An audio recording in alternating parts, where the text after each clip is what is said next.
Hello and welcome, I'm Uday Pratap Singh. You're joining us on this special segment. We are focusing on the Chhapra seat in Saran district of Bihar and the election result there. This was a seat where the RJD had fielded popular Bhojpuri actor and singer Kesari Lal Yadav, Urf Shatrughan Yadav. They were hoping to wrest this seat away from the BJP, banking on the popularity of the star, but that has not happened. Kesari Lal Yadav has lost the election and the BJP's Choti Kumari has won this seat, defeating him in his electoral debut contest.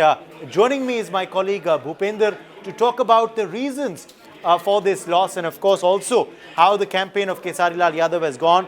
Defeat Bhupen for Khesari Lal Yadav, ये उनका पहला चुनाव था। RJD को लग रहा था उनके स्टारडम की वजह से ये सीट वो बीजेपी से खींच पाएगी, मगर ऐसा नहीं हुआ। क्यों? एक चीज़ खेसारी लाल यादव ने चुनाव लड़ते वक्त जब उन्होंने नॉमिनेशन किया था तो उस वक्त उन्होंने कहा था कि आज तक किसी भोजपुरी के कलाकार जो पहली बार चुनाव लड़ रहे हो, चाहे वो आप दिनेश लाल यादव निरहू को ले लें, रवि किशन को ले लें या मनोज तिवारी को ले लें, किसी ने चुनाव पहली बार में नहीं जीता था। तो कहीं ना कहीं खेसारी लाल यादव उन्हीं के नक्शे कदम पर चल रहे, ये भी हार गए। लेकिन उसका वजह है क्योंकि ये छपरा का जो सीटिंग बीजेपी सीटिंग एमएलए वहाँ पे है 15 सालों से 3 बार से, वहाँ पे जो वोटों का जो समीकरण है वो वैश्य समाज और भी नॉन यादव ओबीसी जो समाज है और सवर्ण समाज है, तो वो जो खिचड़ी है और वो जो तालमेल है उसको खेसारी लाल यादव समझने में, उस समीकरण को गुणा गणित समझने में शायद विफल हुए हैं। लेकिन अगर कैंपेनिंग के तौर पे देखें, मैं वहाँ का लोकल भी हूँ, भले मीडिया में काम करता हूँ, लेकिन मैंने देखा था कि उनके जो शब्दावली थे, जो कैंपेनिंग जो मोड थे, वो काफ़ी लाजवाब थे और हर तबके के लोग पसंद कर रहे थे। लेकिन जो इलेक्ट्रोरल पॉलिटिक्स है वहाँ पर वो फेल हुए और उसका कारण कहीं ना कहीं पार्टी का हो सकता है कि पार्टी ने उस लिहाज से उनको सपोर्ट नहीं किया। पार्टी तो आज पूरे बिहार में फेल हो गई। आरजेडी तेजस्वी जो नौकरी मैन के नाम से अपने आप को कैंपेन कर रहे थे, वो तो पूरे बिहार में आज फेल हो गए, देखा जाए। और कहीं ना कहीं संदेह भी चल रहा था कि क्या केसारी लाल लड़ेंगे या उनकी वाइफ लड़ेंगी, उस पर भी संदेह था। फिर फाइनली केसारी लाल यादव आए थे मैदान में। क्या कुछ हुआ था उस टाइम? बिल्कुल, सारण और छपरा खास करके सीट ऐसा जाना जाता है, आरजेडी के लिए पारंपरिक सीट माना जाता है और लालू यादव यहाँ से 2-2, 3-3 बार चुनाव जीत चुके हैं, संसद भवन में पहुँच चुके हैं। तो कहीं ना कहीं जो 15 सालों से छपरा में आरजेडी और महागठबंधन जो अभी आरजेडी में शामिल है, तो वो हार रही थी बार बार। तो कहीं ना कहीं खेसारी लाल यादव का जो इमेज है, जो फिगर है, जो भोजपुरी सिनेमा में जो उनकी पॉपुलैरिटी है, उससे वो चाहते थे कि छपरा को बैलेंस किया जाए और छपरा में एक बार 15 साल बाद चौथी बार कम से कम आरजेडी यहाँ से जीत के आए ताकि वो चीज़ें मैनेज हो सके। लेकिन खेसारी लाल यादव की सबसे बड़ी कमजोरी ये रही, एक तो विपक्ष ने जो मुद्दा उठाया, उनके जो विपक्षी थे, उनके जो समकक्ष कलाकार थे कि ये सनातन विरोधी हैं, राम विरोधी हैं, तो ये कहीं ना कहीं ये भी काम किया है। जो लोग कह रहे हैं, जो वहाँ के जो विपक्षी सपोर्टर है, समर्थक है, कार्यकर्ता है, वो कह रहे हैं कि जो राम का नहीं वो किसी काम का नहीं। लेकिन खेसारी लाल बोले कि ये राम का बात नहीं है, यहाँ आप मंदिर बनाइए लेकिन स्कूल और कॉलेज भी बनाइए, ये एक परसेप्शन हो सकता है। तो कहीं ना कहीं वो परसेप्शन भी 5,000-6,000 वोट जो डेंट करता है। बट कहीं ना कहीं आप जैसे कह रहे थे कि पार्टी भी मैटर करता है कि कौन से पार्टी, कौन से दल के साथ आप जुड़े और उस पार्टी का क्या माहौल भी हो उस चुनाव में। जैसे हमने देखा है इसी चुनाव में, if you talk about Bhojpuri stars, well Maithili Thakur has also entered the arena. Maithili Thakur भी पहली बार ही चुनाव लड़ी, मगर वो जीत गई क्योंकि वो बीजेपी की टिकट पर लड़ी। और केसारी लाल यादव को कहीं ना कहीं हार का सामना करना पड़ा क्योंकि वो आरजेडी के संग है। बीजेपी का कि हम देख रहे हैं इस बार लहर है, आरजेडी का उल्टा वही है।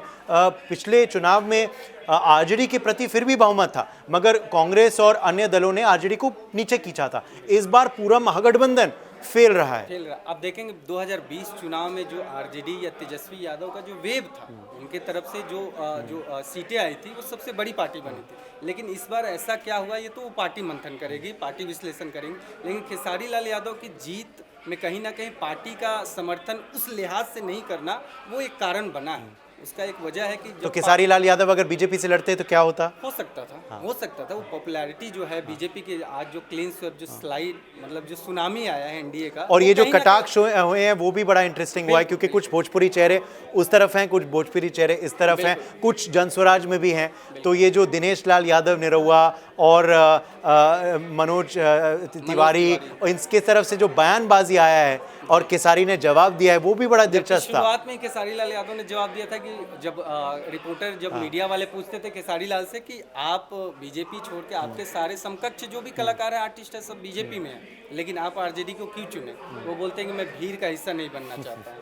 तो भीड़ का हिस्सा वो नहीं बने तो हो सकता है कि आज वो हार गए, अकेले पड़ गए। और सम्राट चौधरी ने उनको नचनिया बिल्कुल भी बोल नचनिया दिया। कहा था, जिसपे कई विवाद हुआ था, कई उस पर कंट्रोवर्सी हुई थी, कई तरह के जवाब भी आए थे उनके पार्टी की तरफ से भी और इस तरफ से भी, दोनों तरफ से दो तरफा जवाब आए। जी, आखिर में प्रचार के बारे में बात करें तो कहीं ना कहीं बीजेपी ऑफ कोर्स आगे निकली है सीट पर छोटी कुमारी के लिए क्या क्या बढ़िया साबित हुआ और केसारी का कैंपेन कैसा रहा और क्या फेलियर था? छोटी कुमारी के जो समर्थक है, जो एनडीए समर्थक है, मैंने ग्राउंड पे ये सुना था और ये लोगों के आम बोलचाल की भाषा में थी कि जो सदस्य जो बीजेपी की जो कैंडिडेट है, वो जब यहाँ माइक पे मीडिया के सामने एक सेंटेंस नहीं पूरा कर पा रहे तो उस सदन में हमारे छपरा की क्या मांग उठाई? छपरा वालों की जो मांग थी कि जो सड़क है, जो नाली है, वो शहर ऐसे पानी भरा हुआ है, तो उनकी डिमांड थी कि कोई बोलने वाला चाहिए। तो खेसारी इसलिए भी पॉपुलर हुए थे, लेकिन वो इलेक्शन ईवीएम मशीन पे पॉपुलर हुए, वहाँ फेल हुए हैं। तो और कहीं ना कहीं महिला फैक्टर भी, क्योंकि छोटी कुमारी महिला हैं और महिलाओं ने बहुत एक तरफा वोट दिया है एनडीए के लिए, तो कहीं ना कहीं ये भी चीज़ हो सकता है। कहीं ना कहीं लालू राज का जो शायद केसारी लाल यादव की अगर पत्नी लड़ती तो फिर चीजें, वो सिंपैथी वो अलग तरह का काम करता है। लेकिन अब विपक्ष भी और जो आज जो रिजल्ट आया है, जो परिणाम आया चुनाव के, तो लोग कह रहे हैं कि लालू यादव का एंटी इनकम्बेंसी आज तक चल रहा है। इस वजह से तेजस्वी और उनकी पार्टी का ये हाल हुआ है और खेसारी लाल का भी। तो ओवरऑल मैथिली जीत गई हैं, केसारी हार गए हैं, रितेश पांडे भी हार गए हैं और पवन सिंह की जो एस्ट्रेंज्ड पत्नी है, एस्ट्रेंज्ड वाइफ ज्योति सिंह, वो भी हार गई हैं। Okay, so that is the result, of course, of some of the Bhojpuri stars in the fray, and in particular the Chhapra seat we were, of course, analyzing for you, where Kesari Lal Yadav of the RJD has lost to Choti Kumari of the BJP.